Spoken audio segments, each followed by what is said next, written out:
Dear students, आज की class में आपका स्वागत है। तो आज हम एक्टिविटी 1.1 लेंगे। Take two potty plants of the same kind. हमें 2 प्लांट्स लेने हैं पॉट्स में, गमलों में। दोनों प्लांट्स एक जैसे होने चाहिए। कीप वन इन डार्क और in a black box for 72 hours and the other in the sunlight. Perform iodine test with leaves of the both plants as you did in class 6th. Record your results. Now leave the pot which was earlier kept in the dark in the sunlight for 3 to 4 days and perform the iodine test on its leaves. Record your observations in your notebook. तो students, जैसा कि अभी हमारे पास जो iodine solution है वो available नहीं है, बट आपने क्लास 6 में किया होगा कि जो प्लांट्स होते हैं, प्लांट्स को फोटोसिंथेसिस के लिए जो मेन जो कंडीशन है वो है सनलाइट। सनलाइट के बिना जो प्लांट्स हैं वो अपना फूड जो है वो सिंथेसाइज नहीं कर सकते। तो जहाँ पे जैसा एक्टिविटी में कहा गया है कि हमें 2 प्लांट्स लेने हैं। एक को हमने 3 दिनों के लिए, 2 से 3 दिनों के लिए हमने उसको डार्क में रखना है, जबकि दूसरे को हम लाइट में रखेंगे। तो अब आपको देखना है कि यहाँ पे अगर हम आयोडीन टेस्ट करते हैं, आयोडीन टेस्ट हम करेंगे ये देखने के लिए कि कौन से लीव्स में, कौन से प्लांट में स्टार्च बन रहा है। तो बच्चों, जिस प्लांट को हमने धूप में रखा होगा, लाइट में रखा होगा, उस प्लांट में जो फोटोसिंथेसिस है, जो स्टार्च है वो बनेगा, और जिसको हमने अंधेरे में रखा होगा तो उसमें स्टार्च नहीं बनेगा। ये हमें आयोडीन जो टेस्ट है उससे हमें पता चलेगा। तो अगर अब हम जो दूसरा प्लांट जो हमने अंधेरे में रखा हुआ है उसको हम 2-3 दिन के लिए लाइट में रखेंगे, तो उसके बाद अगर हम आयोडीन टेस्ट करते हैं तो हम ये देख पाएंगे कि वो जो प्लांट था जिसको हमने अंधेरे में रखा हुआ था उसको रोशनी में रखने पर उस प्लांट में भी जो स्टार्च है वो हमें मिलेगा, यानी उस प्लांट में भी फोटोसिंथेसिस होगी।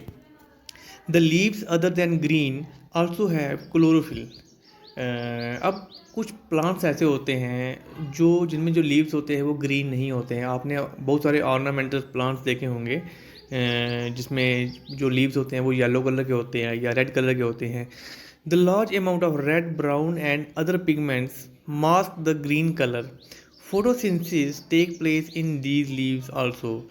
स्टूडेंट्स, मे बी मैंने आपको प्रीवियस लेक्चर में ये बताया होगा कि जो नॉन ग्रीन प्लांट्स होते हैं उनमें फोटोसिंथेसिस नहीं होती है, बट ऐसा नहीं है, क्योंकि जो नॉन ग्रीन प्लांट्स होते हैं उनमें भी जो ग्रीन पिगमेंट है, जो क्लोरोफिल है वो होता है।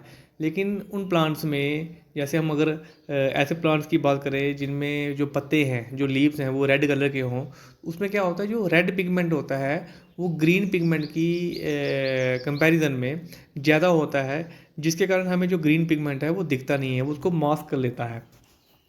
तो क्योंकि ऐसे लीव्स में भी ग्रीन पिगमेंट होता है, तो यहाँ से क्लियर है कि जब green pigment green red leaves में भी अवेलेबल है तो वहाँ भी फोटोसिंथेसिस होगी। Now, you often see slimy green patches in ponds or in other stagnant water bodies. These are generally found by the growth of organisms called algae. तो students, अगर आप बाउलियों में जाते हो, नालों में जाते हो, तो आपने देखा होगा वहाँ पे जो पानी के किनारे ग्रीन कलर के हमें धागे से दिखते हैं। तो वो क्या होते हैं? तो these are also type of organisms. ये भी प्लांट कैटेगरी में आते हैं जिनको हम एल्गी कहते हैं। और वाई दे अपीयर ग्रीन, तो इनका ग्रीन होने का कारण जो है वो यही है कि इनके बीच में ग्रीन पिगमेंट यानी क्लोरोफिल होता है। तो जब इनके बीच में क्लोरोफिल होगा तो इट मीन्स जो एल्गी हैं वो भी अपना जो फूड है वो प्रिपेयर कर सकते हैं, and they are also autotrophic in nature. Now, can you guess why is algae green in color? They contain chlorophyll which gives them the green color. Algae can also prepare their own food by photosynthesis, जैसा कि मैं आपको पहले ही बता चुका हूँ। Next, synthesis of plant food other than carbohydrates. तो अभी तक जो हमने पढ़ा है, यहाँ पे हमने यही देखा कि जो एंड प्रोडक्ट जो बनता है फोटोसिंथेसिस में वो होता है कार्बोहाइड्रेट, जो उसमें फर्दर जो है वो स्टार्च की फॉर्म ले लेते हैं। तो जो स्टार्च है वो भी एक टाइप का कार्बोहाइड्रेट ही होता है। अब हम दूसरे फूड की बात करेंगे कार्बोहाइड्रेट से हटकर। You have just learned that plants synthesize carbohydrates through the process of photosynthesis. The carbohydrates are made of carbon, hydrogen and oxygen. तो ये जो पॉइंट है इसको आपने अंडरलाइन कर लेना है. जो कार्बोहाइड्रेट्स जो होते हैं they are made up of basically three elements. These are carbon, hydrogen and oxygen. Now these are used to synthesize other components of food such as protein and fats. But proteins are nitrogenous substances which contain nitrogen. From where do the plants obtain nitrogen. अब देखिए, एक तो जो हम food लेते हैं एक तो उसमें कार्बोहाइड्रेट्स आता है, इसके अलावा हमारे जो फूड कंपोनेंट्स में प्रोटीन्स और फैट्स भी आते हैं. अब जो प्रोटीन्स होते हैं, प्रोटीन्स में नाइट्रोजन होता है, प्रोटीन नाइट्रोजनस सब्सटेंस होता है. अब क्वेश्चन ये है कि प्रोटीन कहाँ से, जो नाइट्रोजन है वो प्लांट्स को कहाँ से मिलती है. जैसा कि आपने फोटोसिंथेसिस में पढ़ा हुआ है, फोटोसिंथेसिस के लिए जो रॉ मटेरियल है वो होता है कार्बन डाइऑक्साइड एंड वाटर. अब जब प्रोटीन प्लांट्स को प्रोटीन सिंथेसाइज करने हैं तो उसके लिए जो नाइट्रोजन है वो कहाँ से लेते हैं, तो ये हमें देखना है. Recall that nitrogen is present in abundance in gaseous form in the air. However plants can not absorb nitrogen in this form. Students, आपको पता भी होगा, अगर आपने जो एयर है, एयर की जो कंपोनेंट्स हैं वो अगर आपने स्टडी किए होंगे तो हमारी जो एयर है, air is a mixture of gases, और इसमें जो 80% है, मोर देन 81% जो है इसके बीच में नाइट्रोजन होती है. बट नाइट्रोजन जो एटमॉस्फेरिक नाइट्रोजन है प्लांट्स उसको एब्जॉर्ब नहीं कर सकते हैं. तो पीछे कहाँ से लेते होंगे, लेट्स स्टडी.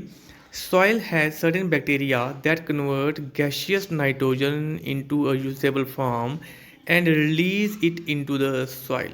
तो जैसा कि मैंने अभी आपको बताया कि जो प्लांट्स हैं वो एटमॉस्फेरिक ऑक्सीजन को, नाइट्रोजन को एब्जॉर्ब नहीं कर सकते. अब जो सॉइल होती है, मिट्टी होती है, मिट्टी के बीच में कुछ बैक्टीरिया होते हैं. स्टूडेंट्स, आपको पता होगा जो बैक्टीरिया होते हैं हमारे लिए हार्मफुल भी होते हैं और हमारे लिए बेनिफिशियल भी होते हैं. तो यहाँ पे हम बेनिफिशियल बैक्टीरिया की बात करेंगे. कुछ बैक्टीरिया ऐसे होते हैं जो एटमॉस्फेरिक नाइट्रोजन को फिक्स करते हैं, वो उसको कन्वर्ट कर देते हैं यूजेबल फॉर्म में and release it into the soil, और उस एटमॉस्फेरिक नाइट्रोजन को कन्वर्ट करके वो यूजेबल फॉर्म में सॉइल के बीच में रिलीज कर देते हैं. These soluble forms are absorb by the plants along with water. और ये जो सोल्यूबल नाइट्रोजन है ये प्लांट्स जो हैं ये एब्जॉर्ब करते हैं अलॉन्ग विद वाटर. तो यहाँ से क्लियर है कि जो नाइट्रोजन है वो प्लांट्स को कहाँ से मिलेगी, सॉइल से मिलेगी. Now also you might have seen farmers adding fertilizers rich in nitrogen to the soil. In this way the plants fulfill their requirements of nitrogen along with the other constituents. Plants can then synthesize components of food other than carbohydrates such as proteins and fats. इसके अलावा आपने ये भी देखा होगा, अगर आप farming community से बिलोंग करते हो, फार्मिंग फैमिली से बिलोंग करते हो, तो आपके जो पेरेंट्स हैं वो खेती बाड़ी करते होंगे, तो वो श्योरली मार्केट से जो खाद है, जो फर्टिलाइज़र्स है, यूरिया डाया का नाम आपने सुना होगा, वो मार्केट से परचेज करते होंगे और खेतों में डालते होंगे. तो उसमें क्या होता है, उसमें भी नाइट्रोजन होती है, और वही जो नाइट्रोजन है ये प्लांट्स अर्थ से, सॉइल से एब्जॉर्ब करते हैं. तो स्टूडेंट्स, आज के लिए काफ़ी है इतना सा.